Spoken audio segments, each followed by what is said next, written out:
Movies, the stuff that dreams are made of. Timeless stories that capture our hearts and minds, transport us to other worlds, and keep us on the edge of our seats.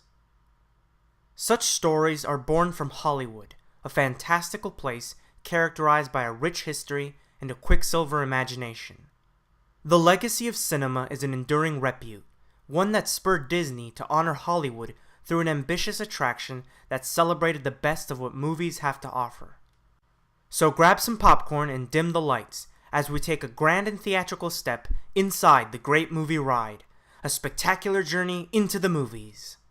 Any office boy or young mechanic can be a panic with just a good-looking pan.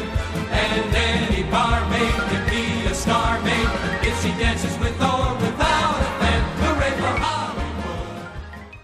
The Great Movie Ride's career began at Walt Disney World's second theme park, Epcot.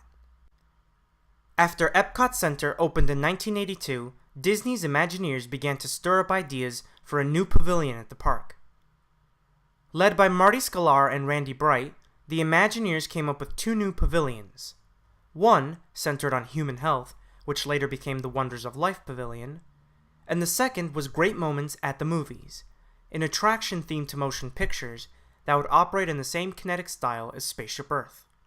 When Michael Eisner and Frank Wells entered the Disney fold, Eisner jumped on the theme parks, particularly the plans for the Florida resort. Eisner thought the movie-themed pavilion had vast potential, not just for a new attraction, but the basis for a whole new theme park.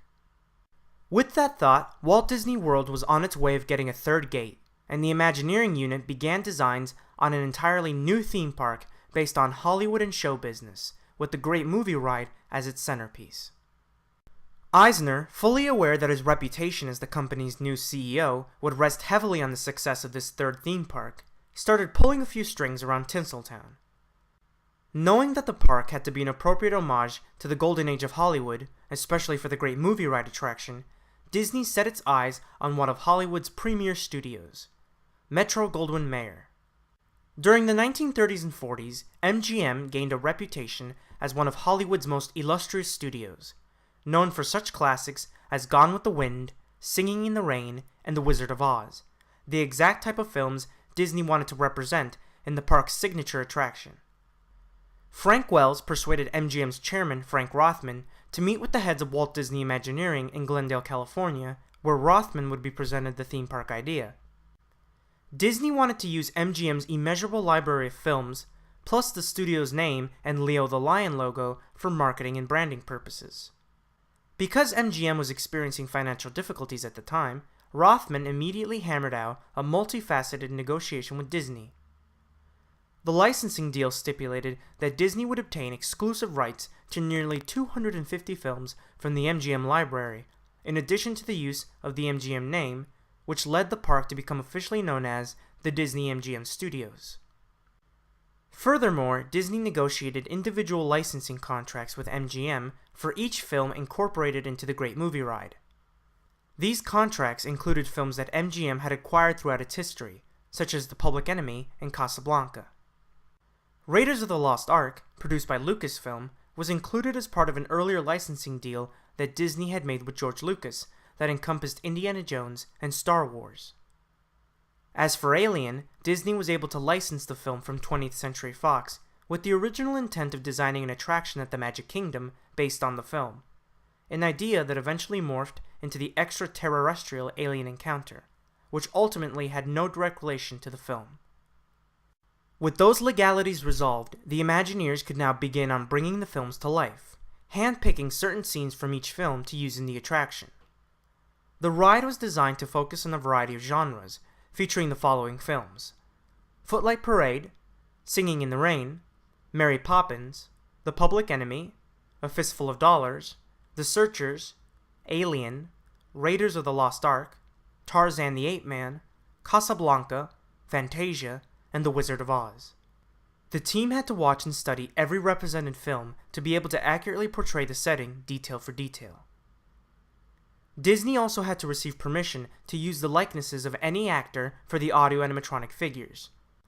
Such people who had AA figures built of them included Gene Kelly, Julie Andrews, Dick Van Dyke, James Cagney, Clint Eastwood, John Wayne, Sigourney Weaver, Harrison Ford, John Rhys Davies, Johnny Weissmuller, Maureen O'Sullivan, Humphrey Bogart, Ingrid Bergman, Margaret Hamilton, Judy Garland, Ray Bolger, Jack Haley, and Burt Lahr. In one instance, Gene Kelly immediately granted the Imagineers permission to use his likeness after seeing plans for his AA figure firsthand. For those actors who were deceased, such as James Cagney and John Wayne, their family or estate had to give approval and examine the figures. The ride's plot originally had a different ending to it in the Wizard of Oz scene than what came to be. Originally, the dramatic cyclone scene from the film was going to take place where the projected scene from Fantasia was. The trams would then proceed normally into the Munchkinland scene. The finale of the ride would recreate the famous reveal of the wizard, with the gangster or bandit seen earlier in the ride appearing to play the man behind the curtain. The trams would then approach a large stage where all of the characters seen throughout the ride would unite and take a bow. Perhaps the most prominent component of the Great Movie Ride is the full-scale recreation of Grauman's Chinese Theater. Based on the iconic movie palace found on Hollywood Boulevard in Los Angeles, the Chinese Theater was selected as the attraction's facade to welcome guests from the park's entrance, acting effectively as the park's visual weenie. The Imagineers used the original building's blueprints to recreate the theater as it looked during the golden age of Hollywood. Similar to its landmark twin, the theater's courtyard was graced with real handprints and signatures from distinguished Hollywood celebrities, most of whom accomplished the honor during the park's grand opening ceremonies. The Great Movie Ride debuted on May 1st, 1989, the same day Disney MGM Studios opened its gates to the public. 12 years later, in 2001, Disney built a 122-foot-tall replica of the Sorcerer's Hat from Fantasia, directly in front of the Great Movie Ride, obstructing the view of the Chinese Theater from guests walking down Hollywood Boulevard from the park's entrance. The Sorcerer's Hat lasted in this place for 14 years, until 2015 when it was removed, effectively restoring the natural sightlines of the Chinese Theater from around the park. That same year, the Great Movie Ride was refreshed with a new sponsorship from Turner Classic Movies. The refresh included the addition of TCM film historian and host Robert Osborne in the pre-show and as guided onboard narration, as well as TCM branding throughout the attraction. The Great Movie Ride closed on August 13, 2017, as the longest operating attraction at Disney's Hollywood Studios. The attraction was replaced with Mickey and Minnie's Runaway Railway, the first original attraction at a Disney park, based on one of the stars from the Great Movie Ride, Mickey Mouse. Hollywood, Hollywood.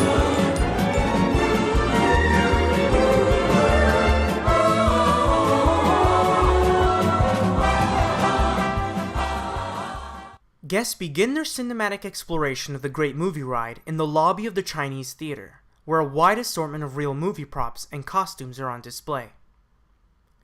The queue then leads into a large dark theater where Robert Osborne provides historical insight on films. Passing through a series of doors, guests enter the loading area, dressed as a soundstage on a movie lot, where they board their 70-passenger tram vehicles. Osborne narrates the ride with a cast member acting as part tour guide, part film aficionado. As the tram sets off, it passes under a neon marquee where they enter the first portion of the ride dedicated to musicals, including Footlight Parade, Singing in the Rain, and Mary Poppins.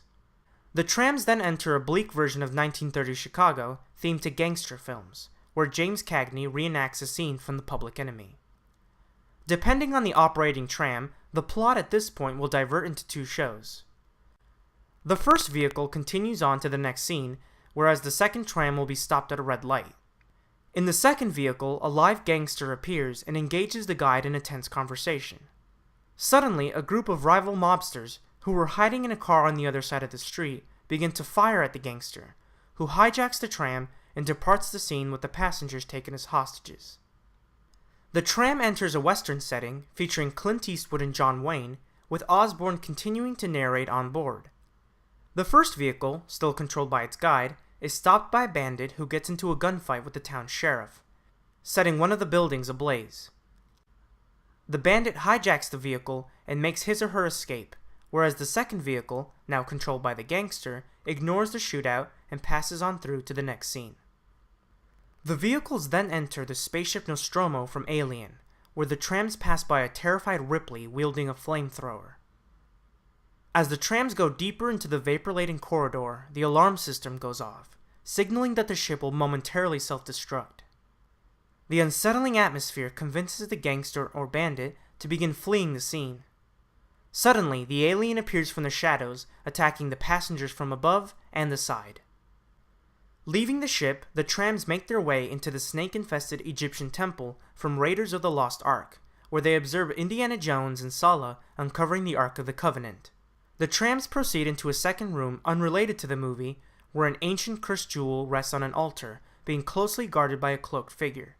Both the gangster and the bandit, although not at the same time, decide to take it for themselves and are destroyed in a burst of thick smoke. The figure in hiding turns out to be the tram guide, who descends from the altar and regains control of the tour. Advancing on, the trams briefly enter a dimly lit chamber dedicated to horror films, where skeletons and other unearthly remains come to life. The scene transitions into the jungle from Tarzan the Ape Man, starring Johnny Weissmuller and Marino Sullivan. Continuing on, the guest cruise by a reenactment of the finale from Casablanca, followed by an animated Mickey Mouse from the Sorcerer's Apprentice segment of Fantasia. The trams then enter the Munchkinland scene from The Wizard of Oz, where they are greeted by the Munchkins, who are rejoicing the demise of the Wicked Witch of the East. As the trams come to a halt, the Wicked Witch of the West appears in a cloud of smoke and inquires as to who is responsible for her sister's demise. Instead, the guide threatens her to leave, prompting the Wicked Witch to disappear, but not without giving the tram guide one last warning. With the Munchkins' advice, the vehicles travel down the yellow brick road, passing by Dorothy, Toto, Scarecrow, Tin Man, and the Cowardly Lion, with the Emerald City visible off in the horizon.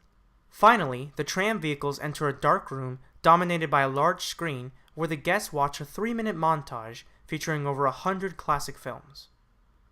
Once the movie montage concludes, the trams make their way back to the soundstage where the passengers give the tour guide a round of applause and disembark.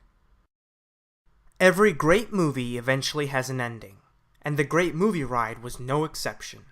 After 28 years of operation, the ultimate celebration of classic movies took its final bow. Today, the Chinese theater stands as the lasting presence of an attraction that was once the beacon of grandeur of the Disney MGM studios, and with it, the everlasting spirit of the Great Movie Ride lives on forever. Above all else, the heartbeat of the attraction remains immortalized within the ever-expanding glossary of motion pictures, especially those that were honored in a spectacular journey known as the Great Movie Ride, a loving and nostalgic tribute to a Hollywood that never was and always will be.